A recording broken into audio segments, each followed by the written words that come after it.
लागत से बनने वाला खालिद मकबूल पार्क खस्ता हाली का शिकार। पार्क की आराइश के लिए लगाए जाने वाली टफटाइल खराब हो गई, पौधे सूख गए, टूटे झूले किसी बड़े हादसे का सबब बन सकते हैं।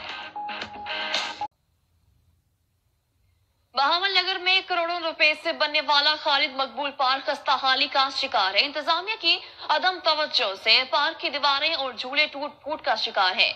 करोड़ों रुपए की लागत से लगने वाली टफटाइल भी खस्ताहाली का शिकार है। इस हवाले से बात करते हैं, हमारे साथ मौजूद है सैयद लतीफ उल हसन गिलानी। जी बताइएगा सैयद लतीफ, क्या मामला है, ये इंतजामिया क्या कहती है?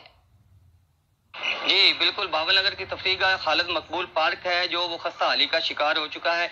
लाखों रुपयों की मालियत से इस पार्क में कीमती पौधे लगाए गए थे, लेकिन उनका ख्याल नहीं रखा गया, वो सूख गए हैं और पौधे बिल्कुल जो है वो खुश्क हो गए हैं। इसके अलावा करोड़ों रुपए लगाकर इस पार्क की आराइश के लिए टफ टाइल लगाई गई, झूले लगाए गए, इसकी चार दीवारी की गई, चार दीवारी के लिए काफी सारे लोहे की ग्रिल्स लगाई गई, लेकिन मुकामी सतह पे किसी ने इस पे तवज्जो नहीं दी, किसी ने इसका ख्याल नहीं रखा। इस वजह से इस यहाँ पे गंदगी के ढेर लगे हुए हैं, जगह जगह कूड़ेदान बने हुए हैं, दीवारें इस पार्क की गिर गई हैं। इंतजामिया जो है वो खामोश तमाशाई बनी हुई है। बहावल नगर की पहले ही मखसूस तफरीगाहें हैं, जिनमें से ये एक तफरीगाह थी, और इंतजामिया जो है वो बेबसी का शिकार नजर आ रही है। इंतजामिया कोई इस पार्क की तरफ जो है वो तवज्जो नहीं दे रही है।